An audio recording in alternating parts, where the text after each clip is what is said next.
We begin tonight at 6 over at the State House. This is the final week of the legislative session, and now there's this debate between lawmakers about what your children should be taught in school when it comes to sexual education. This revolves around a bill that started in the Indiana Senate. Our reporter Emily Longnecker is here to explain what's at the center of this debate. Emily.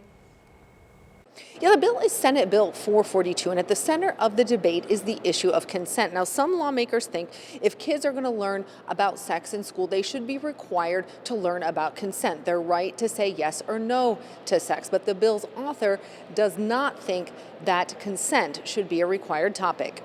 The school boards could choose whether to do that or not. But that still can happen. It's just not, we're not going to require it in this bill. That's what the bill's author, Republican State Senator Gary Byrne, told lawmakers discussing changes to the bill in conference committee this week. What Byrne is okay with requiring that school districts publish on their website what materials they plan to use to teach students about sex. Also in the bill, school boards would be required to approve the curriculum, which must include showing students a video of an ultrasound during pregnancy showing human development. Other lawmakers questioned Byrne about how watching a video showing the stages of pregnancy could be required without also requiring kids to learn about giving consent to the act that can lead to pregnancy. For the consent, it protects both boy and girl, man and woman. We are talking about teenagers that sometimes don't learn that they can say no. So to me, this is just, we're protecting our youth. Democratic State Representative Tanya Paff teaches high school. She's the lawmaker who added the consent language to SB 442 when the bill came to the House. Byrne told the committee lessons about consent could still be included, but it should be up to school boards to decide that. This is a sensitive subject for many. I believe it may be different thoughts in different communities. Senator, I just had a simple question. Can you identify those localities where it's a problem to talk about consent? Because I'd like to know.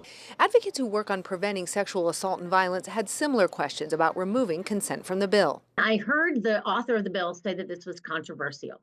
And I cannot, for my life, understand how it is controversial to talk to young people about consent and why it's important. I'm at a loss. According to the Indiana Department of Health, a 2023 youth risk behavior study showed that almost 12% of Hoosier high schoolers were forced into sex, even after saying no. 14% said they'd experienced sexual violence. According to the U.S. Department of Education, from 2017 to 2018, Indiana ranked 10th highest in the country for sexual assaults among public high school students. For some lawmakers, statistics like that beg the question. Why wouldn't we teach about consent? I just still don't get it.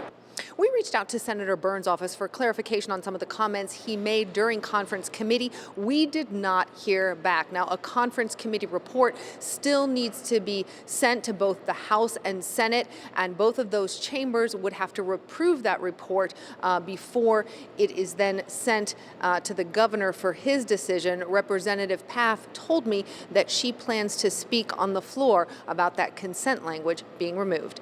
At the Indiana State House, Emily Longnecker, 13 News. Tonight, a man is charged after allegedly leading police on a 3-county chase that ended in a deadly crash. 38-year-old Kirk Gibson made his first court appearance today on several charges, including resisting law enforcement causing death. Police say Gibson refused to pull over last Monday night in Newcastle and sped away on a 40-mile chase to the east side of Indianapolis. Police then called off the pursuit, but they say Gibson continued speeding and then crashed at Washington and Midhofer. That crash ended in the death of one of his passengers who was ejected. 89 miles an hour at the point of impact with no indication of braking. And the east and west traffic had the green light, so the vehicle did go through a red light into that intersection. Gibson's criminal history revealed 7 previous felony convictions. His bail tonight is set at $200,000. Tonight, Indiana's Jewish community is monitoring what it calls a record level of anti-Semitism in the state of Indiana. Yeah, we're seeing alarming numbers of harassment, vandalism, and violence, according to a new report just released tonight. Our Samantha Johnson talked today with those most affected. Community leaders called this a wake-up call. Anti-Jewish incidents up 68% year over year here in the Midwest. And in Indiana, those numbers are up 735% over the last 5 years. Anti-Semitism is not just a Jewish problem, it is an American problem. and it requires all of us to do something about it. The Anti-Defamation League has tracked incidents for nearly 50 years, both criminal and non-criminal acts of hate. The numbers from last year are the highest ever recorded. Community leaders standing side by side Tuesday to share their own stories. I received messages and hateful comments toward me simply over the fact that I do not hide my Judaism. And it reminds us that combating anti-Semitism is not just a Jewish responsibility, it's a community responsibility. Don't stay silent. Speak out. Challenge it. Jewish leaders standing in solidarity and wearing yellow ribbons to signal hope. In Indianapolis, Samantha Johnson, 13 News.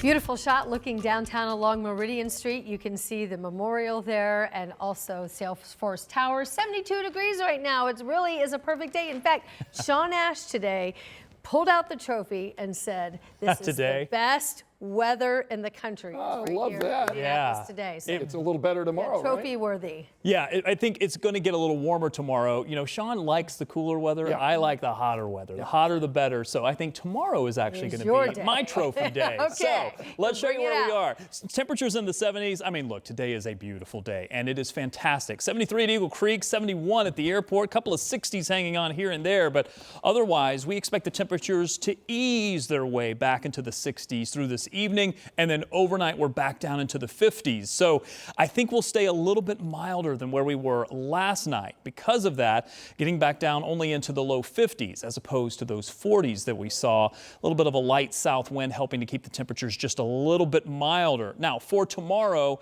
not expecting rain in our forecast, expecting the temperatures to warm up very quickly yet again. So we'll zoom past the 50s through the 60s. We're into the 70s for much of the day. Plenty of sunshine for tomorrow. Another beautiful day.